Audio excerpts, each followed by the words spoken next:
teman-teman, selamat datang di video esai kali ini. Tempat kita akan membahas suatu fenomena yang sering kita dengar, namun jarang banget nih kita pikirkan secara mendalam. Nah, pernahkah kalian bertanya-tanya, gimana sih gempuran media sosial yang menyediakan musik dan juga video-video yang keren, radio itu masih bertahan hingga saat ini? Yap, kita akan mengupas tuntas tentang gimana sih radio ini bisa bertahan di era modern. Let's go!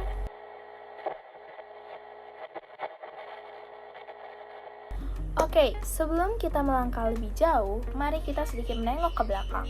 Radio itu udah ada dari abad 19-an loh. Keren banget kan? Padahal di situ belum ada internet, belum ada smartphone, tapi kita bisa mengirimkan pesan suara tanpa kabel. Nah, nama-nama seperti Guy Gilmore Marconi dan juga Edwin Howard Armstrong merupakan pionir yang berjasa banget nih dalam mengembangkan radio ini.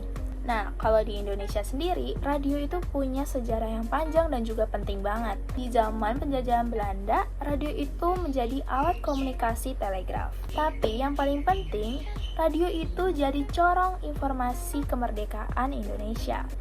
Proklamasi kami, bangsa Indonesia, dengan ini menyatakan kemerdekaan Indonesia.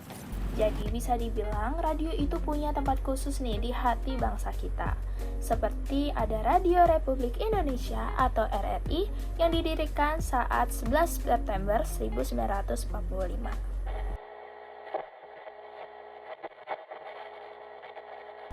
Oke, kita kembali ke masa kini.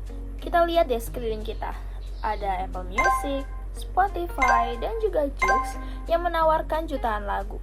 Belum lagi ada YouTube, Instagram, dan juga TikTok yang memiliki video-video menarik dan juga interaktif. Ketat banget kan persaingannya? Lalu gimana sih cara radio bisa bersaing dengan gempuran media digital ini?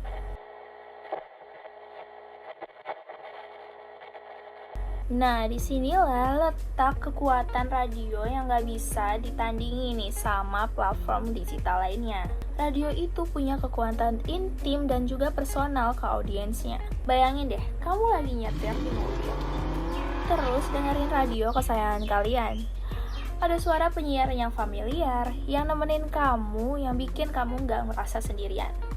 Atau misalnya kamu lagi masak di dapur, terus dengerin obrolan seru di radio. Rasanya kayak lagi ngobrol sama teman sendiri kan?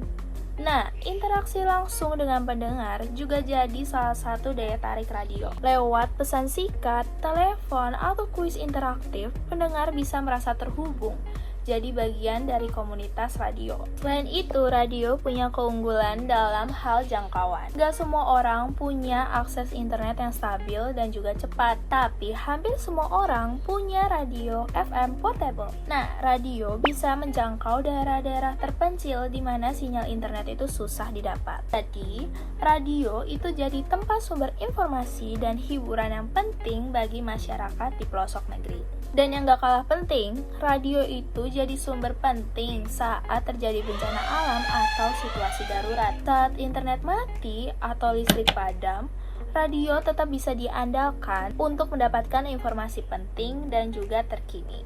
Tapi bukan berarti radio cuma mengandalkan cara tradisional mereka nih. Sekarang radio udah mulai berinovasi dan mengikuti teknologi digital. Sekarang banyak banget nih stasiun radio yang menawarkan layanan streaming online, podcast, dan juga konten eksklusif. Jadi, kita bisa dengerin nih radio di mana aja dan kapan aja melalui smartphone kita ataupun komputer kita. Yang penting, radio itu nggak mau ketinggalan zaman. Pernah nggak sih kepikiran gimana radio bisa bertahan di era modern ini? Oke, mari kita bahas satu persatu.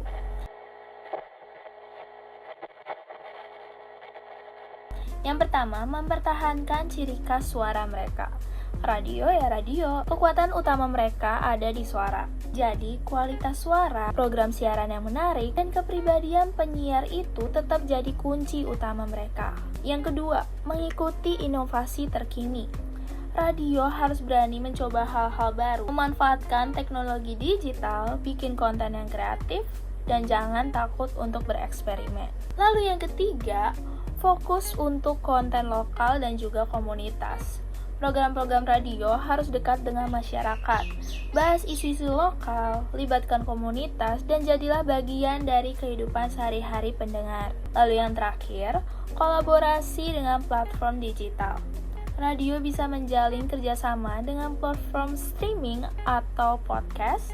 Ini bisa membantu radio untuk menjangkau audiens yang lebih luas dan mendapatkan sumber pendapatan baru. Jadi teman-teman, radio itu nggak cuma sebagai alat penyiaran biasa.